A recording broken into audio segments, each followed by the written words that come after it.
Bismillahirrahmanirrahim. Assalamualaikum warahmatullahi wabarakatuh. Ketemu di mata kuliah Customer Relationship Management. Nama saya Suhendi.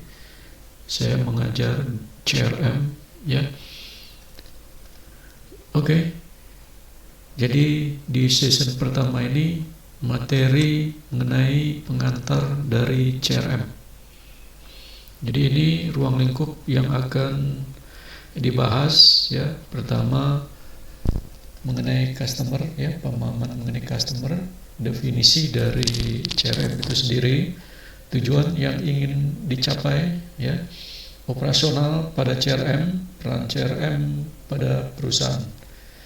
Jadi tujuan yang dicapai dalam pembelajaran ini nanti agar mahasiswa dapat memahami mengenai CRM.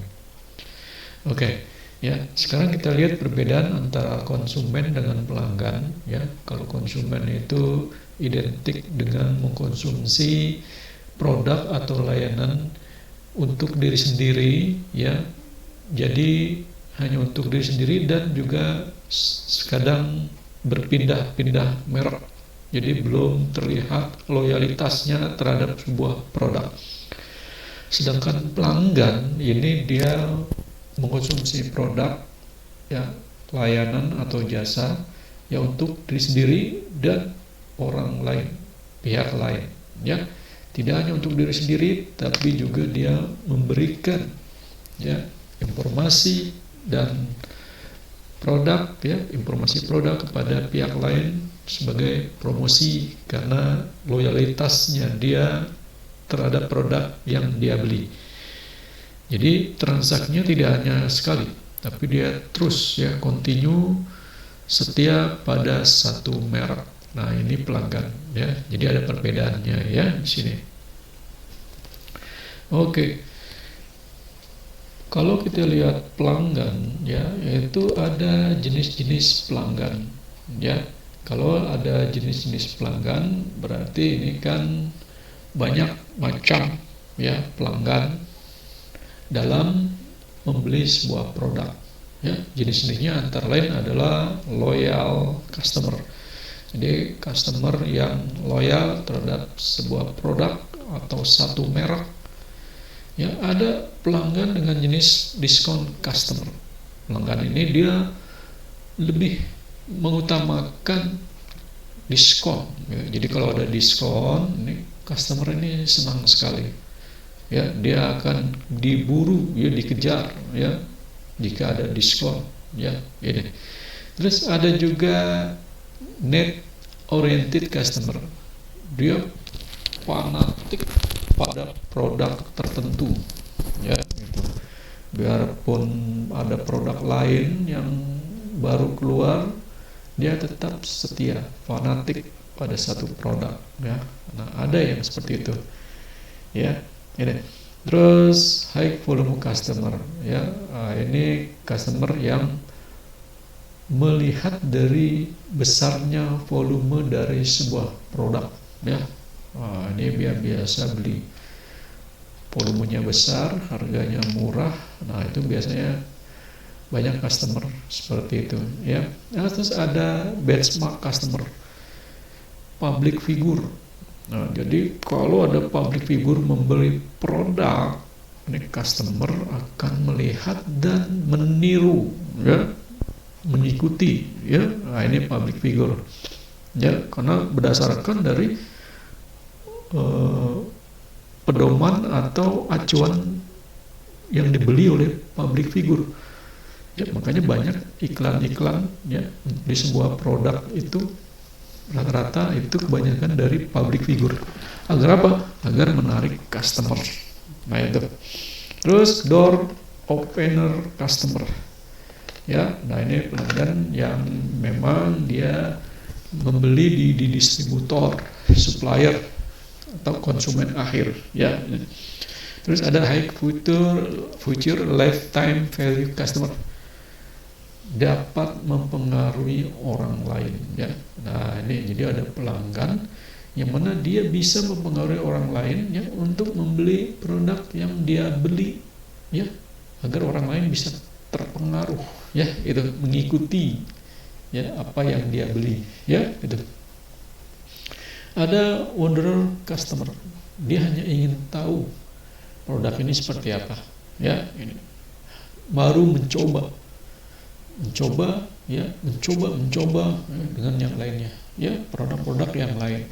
Terus ada juga impulsive customer, dia ini customer yang sangat teliti dalam memilih produk ya, dia teliti sekali ya dalam membeli produk, sehingga ketika sudah cocok ya, ini dia baru menjadi pelanggan ya. Ini kita lihat di sini ya, 3 buah orientasi dari pelanggan itu dilihat dari biaya, nilainya, teknologinya.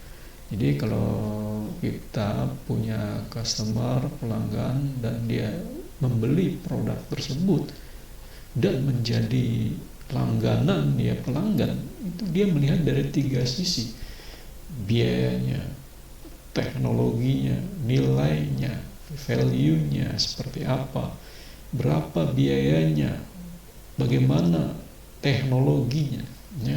Itu tiga buah orientasi pelanggan memandang sebuah produk ya.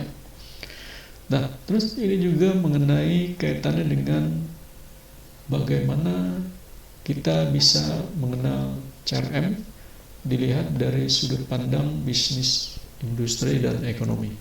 Kalau kita lihat ya, definisi dari CRM itu sendiri adalah strategi dan metodologi ya, yang dipadukan dengan pemanfaatan teknologi informasi berupa perangkat lunak, software, dan perangkat keras, hardware ya.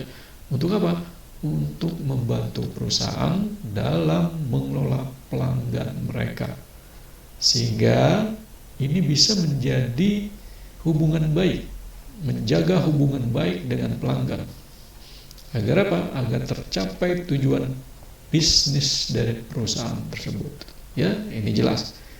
Strategi, metode dengan memanfaatkan teknologi informasi, baik itu software maupun hardware, untuk membantu perusahaan dalam mengelola customer.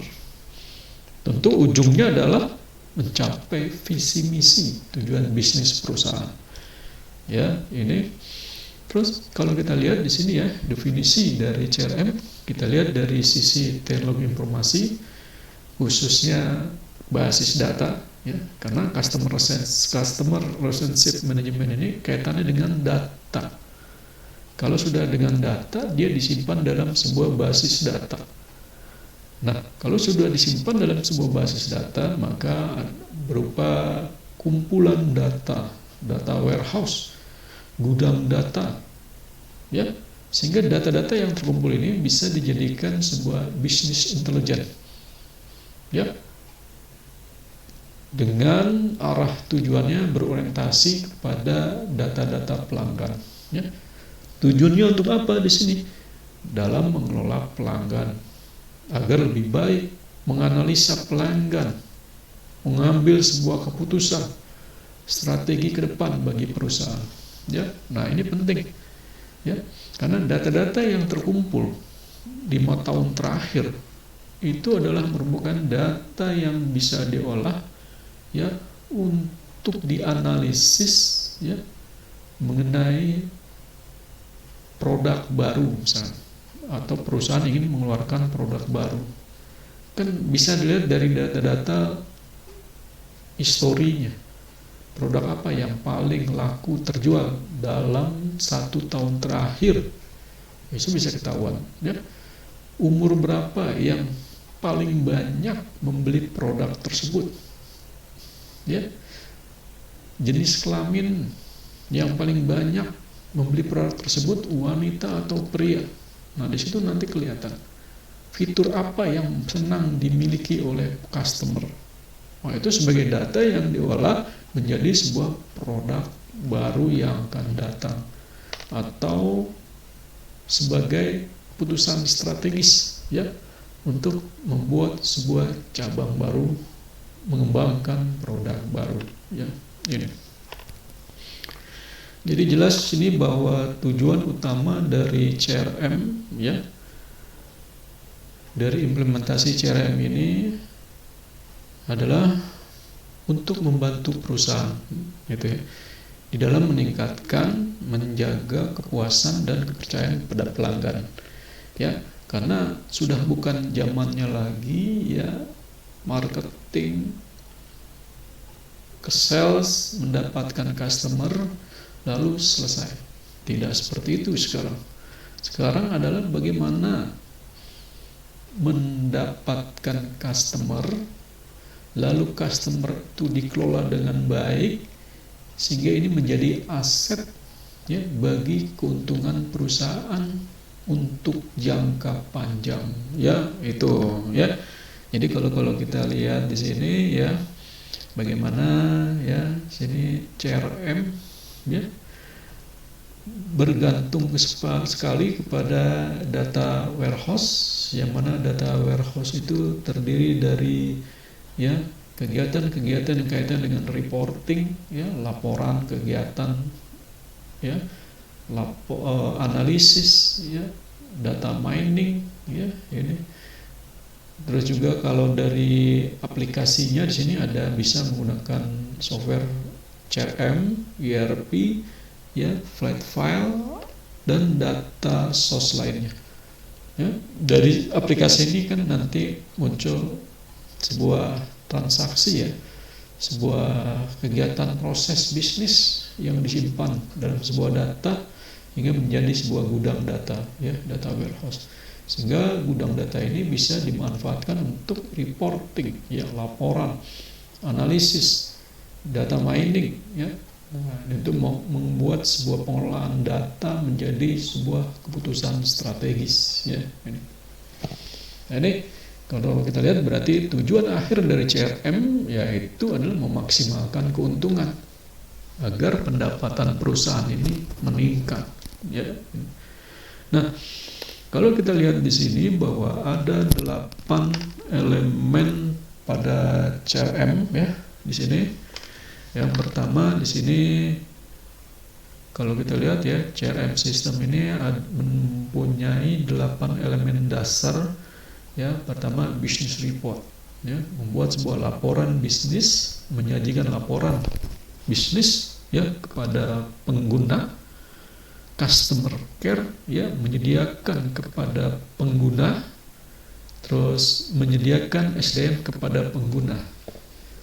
Lead management, mempelajari pola pelanggan serta manajemen campaign sehingga menjadi sebuah sasaran target untuk menjadi pelanggan yang loyal. Nah, lead management, ya, ini. Lead ini adalah sebuah kegiatan untuk mendapatkan customer, mulai dari apa? Mendapatkan identitas pelanggan, ya, berupa nomor telepon, data media sosial, lalu melakukan sebuah kegiatan komunikasi, promosi sehingga pelanggan itu menjadi tertarik untuk membeli produk tersebut sehingga menjadi sebuah kebutuhan yang kontinu untuk dibeli, dikonsumsi. Nah, ini lead management.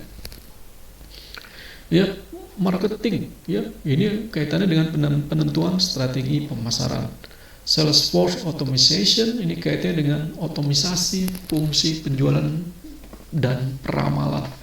Jadi sales dibantu oleh alat bantu teknologi informasi berupa aplikasi, software, ya, atau bisa juga perangkat keras yang membantu sales dalam melakukan kegiatan promosi, ya, penjualan, ya.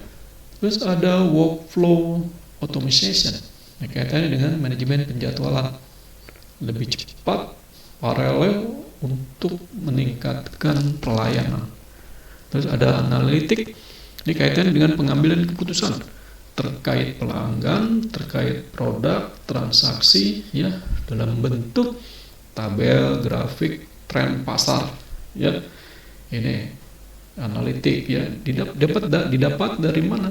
yaitu dari data yang terkumpul lalu diolah ya menjadi sebuah keputusan untuk pengembangan bisnis, pembuatan produk baru, pengembangan pelayanan, dan seterusnya. Ya, ini. Nah, kita lihat ada 3 peran utama CRM pada perusahaan. Ya. Pertama itu kaitannya dengan peningkatan nilai perusahaan, terus dapat mengetahui pelanggan secara lebih dalam, ya, menjalin dan menjaga hubungan baik dengan pelanggan. Jadi ini 3 peranan CRM. Pertama untuk meningkatkan nilai perusahaan. Agar apa? Agar perusahaan mempunyai citra yang baik dalam mengelola customer, ya. Sehingga di sini secara tidak langsung dapat mengetahui pelanggan secara lebih dalam. Ya, kalau perusahaan bisa mengelola customer, pelanggan otomatis juga customer atau pelanggan ini akan senang ketika diajak dialog, diajak diskusi, ya, diajak untuk melihat produk baru. Ya, ini. Sehingga kita bisa mengetahui pelanggan secara lebih dalam mengenai kebiasaan atau keinginan customer dalam membeli produk, style, gaya customer dalam mengonsumsi produk. Ya, otomatis juga dia bisa menjalin dan menjaga hubungan baik dengan pelanggan dan perusahaan. Ya, ini. Nah, ini ada soal tugas, ya. Jadi tolong itu nanti dikerjakan, ya, bisa nanti dikumpulkan di Ellen, ya, di submit. Jadi yang pertama ini jelaskan pengertian dari konsumen dan pelanggan, ya. Kedua, dari tabel di bawah ini jelaskan 2 perbedaan, ya, dari konsumen dan pelanggan. Nah, ini dibuat perbedaannya, ya, lalu di submit di Ellen, ya, bisa dikerjakan menggunakan Word, ya, di convert, ya, ke PDF lalu dikirim ke Ellen. Di situ nanti di Ellen ada media untuk uploadnya, ya. Itu. Ini ada 5 soal, ya, untuk tugas hari ini, ya. Jadi tolong dikerjakan sebagai bukti bahwa kalian sudah aktif, ya, dalam melakukan kegiatan perkuliahan CRM ini. Ya, itu saja dari saya. Sampai ketemu lagi di session kedua. Terima kasih. Assalamualaikum warahmatullahi wabarakatuh.